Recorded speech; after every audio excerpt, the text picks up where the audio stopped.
স্বর্ণালী সন্ধ্যার অনুষ্ঠানে আজকের গল্প মণিলাল গঙ্গোপাধ্যায়ের কঙ্কালের টঙ্কার।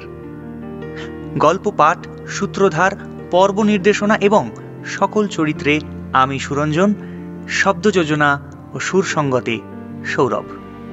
স্বর্ণালী সন্ধ্যার এই অনুষ্ঠানটি নিবেদন করছেন অঙ্গভূষণ। অঙ্গভূষণ 561 হোচিমিন সরণি, মীরানগর, বেহালা, কলকাতা, ওয়েস্ট বেঙ্গল 700061। অঙ্গভূষণ, অঙ্গে অঙ্গে যত্ন। স্বর্ণালী সন্ধ্যার অনুষ্ঠানে আজকের গল্প মণিলাল গঙ্গোপাধ্যায়ের কঙ্কালের টঙ্কার। আজ চতুর্থ পর্ব।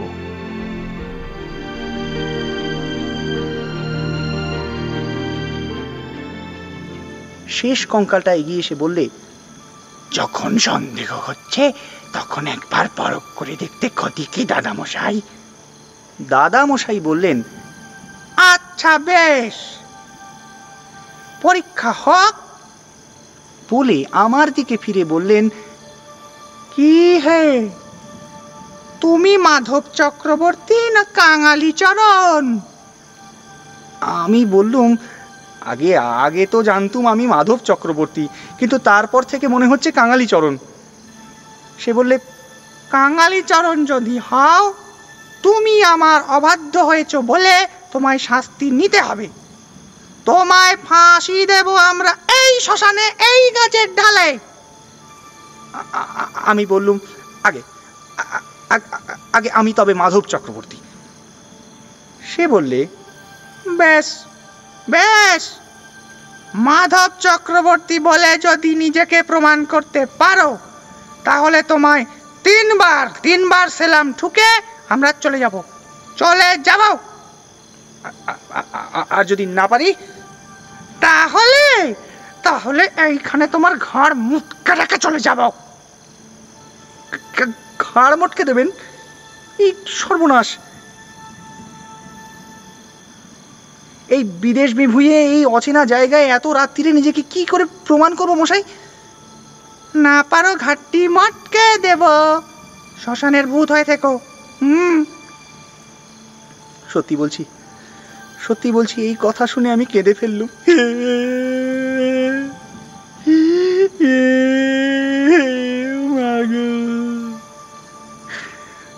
তখন সেই দ্বিতীয় কঙ্কালটি এগিয়ে এসে বললে,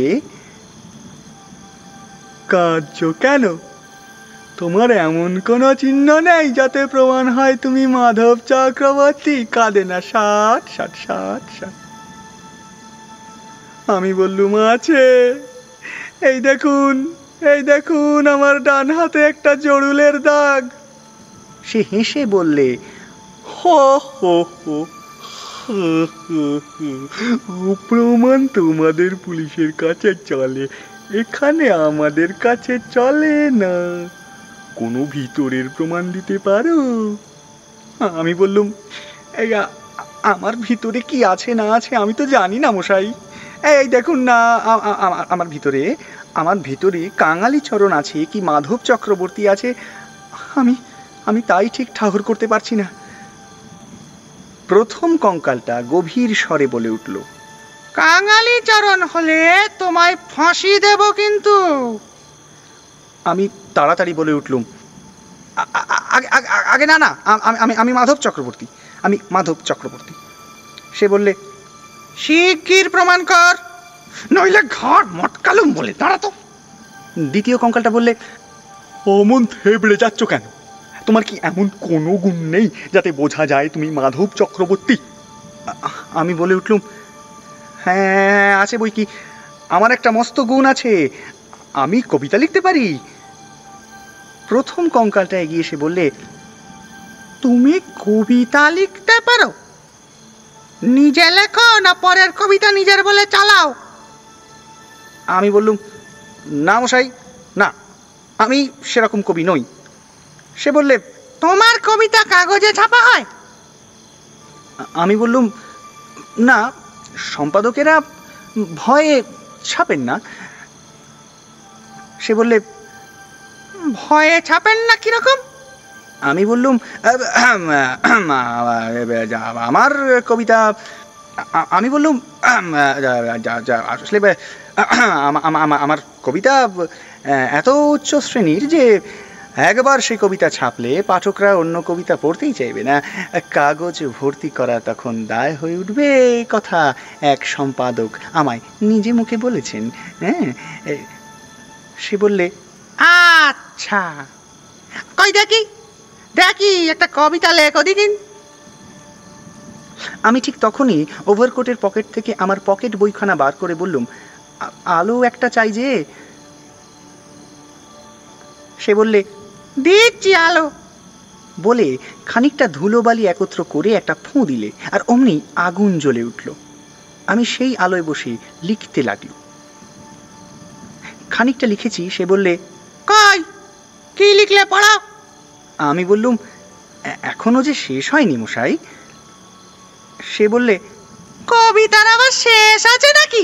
আই আই, যা লিখেছো পড়া, ফাজলামি করতে হবে না, পড়া।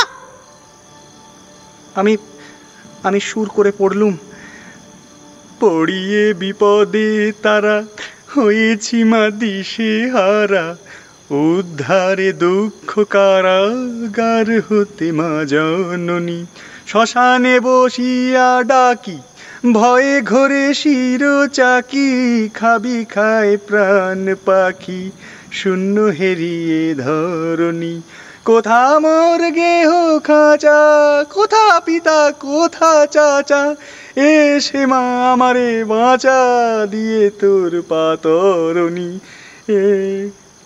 এইটুকু শেষ হতেই সে বললে, ঢের হয়েছে, এই ঢের হয়েছে।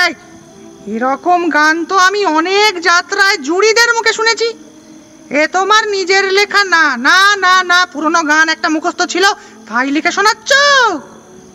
আমি বললুম, না মশাই, এ আমার নিজের রচনা, একেবারে টাটকা। এতে আপনি পুরনোর গন্ধ কোথায় পেলেন? দেখছেন না একেবারে আধুনিক ধরনের লেখা। সে বললে, থামো, তোমায় আর জ্যাঠাপনা করতে হবে না। পুরনো একটা গান চুরি করে নিয়ে আমাকে ফাঁকি দেবে ভেবেছ? তা হচ্ছে না। দেখি তুমি কত বড় ওস্তাদ, আমার নাম দিয়ে একটা কবিতা লিখতে পারো? আমি বললুম, খুব পারি। নাম দিয়ে আমি অনেক কবিতা লিখেছি। তেলের নাম দিয়ে, ওষুধের নাম দিয়ে অনেক ভালো ভালো কবিতা আমার লেখা আছে। একবার একটা জুতোর দোকানের কবিতা লিখে আমি প্রাইজ পেয়েছিলাম। আপনার নামটা কি বলুন, আমি এখনই লিখে দিচ্ছি। সে বললে, আমার নাম জাঁদ রেল। জাঁদ রেল, লিখে ফেলো দেখি। এই নাম দিয়ে একটা কবিতা চট করে লিখে ফেলো দেখি, বুঝবো কত বড় বাহাদুর তুমি। আমি কাগজ পেন্সিল নিয়ে লিখতে শুরু করেছি মাত্র। সে বললে, কি লিখলে? কি লিখলে পড়ো হে, আমিও বড় কবিতা দু চোখে দেখতে পারি না। আমি বললুম, মশাই আর একটু সময় দিন, বলে আমি খসখস শব্দে লিখে যেতে লাগলুম। একবার একটু থেমেছি। সে আমার খাতার দিকে ঝুঁকে দেখে বললে, অনেকটা লেখা হয়েছে, ছাড়ো ছাড়ো, এবার পড়ো, এইবার পড়ো। অগত্যা আমি পড়লুম, রেল আছে, জেল আছে, আর আছে কত বেল, পাস আছে, ফেল আছে, আর আছে সুলসেল, ঢোল আছে, চোল আছে, আর আছে সারখেল, सबसे बड़ा है जाद रेल, जाद रेल, सबसे बड़ा है जाद रेल, जाद रेल। পড়া শেষ হতেই সে চিৎকার করে উঠল, বেড়ে লিখেছে তো হে, আরেকবার পড়ো তো, আরেকবার পড়ো তো। আমি আরেকবার চিৎকার করে পড়লুম, রেল আছে, জেল আছে, আর আছে কত বেল, পাস আছে, ফেল আছে, আর আছে সুলসেল, ঢোল আছে, চোল আছে, আর আছে সারখেল, सबसे बड़ा है जाद रेल, जाद रेल, सबसे बड़ा है जाद रेल, जाद रेल, जाद रेल, जाद रेल। রেল আছে, জেল আছে, ইত্যাদি ইত্যাদি। সে আবার বললে, বেশ হয়েছে, চমৎকার হয়েছে, যাও যাও যাও যাও যাও যাও, প্রমাণ হয়ে গেল তুমি কবি মাধব চক্রবর্তী। হ্যাঁ, আমি বললুম, ঠিক বলছেন মশাই, ঠিক বলছেন মশাই, আমি কাঙালিচরণ নই। সে বললে, কাঙালিচরণের 14 পুরুষ এমন কবিতা লিখতে পারে না। মাধব চক্রবর্তী না হলে এমন কবিতা লেখে কে? আমি বললাম, মশাই আমার আরেকটা কবিতা শুনবেন? এই খাতায় লেখা আছে এই জয়পুরের শীত সম্বন্ধে। সে বললে, কই কই শোনাও তো দেখি। হ্যাঁ, শোনাও শোনাও। আমি তাড়াতাড়ি পকেট বইয়ের পাতা হাতড়ে কবিতাটা বার করে পড়তে শুরু করলুম।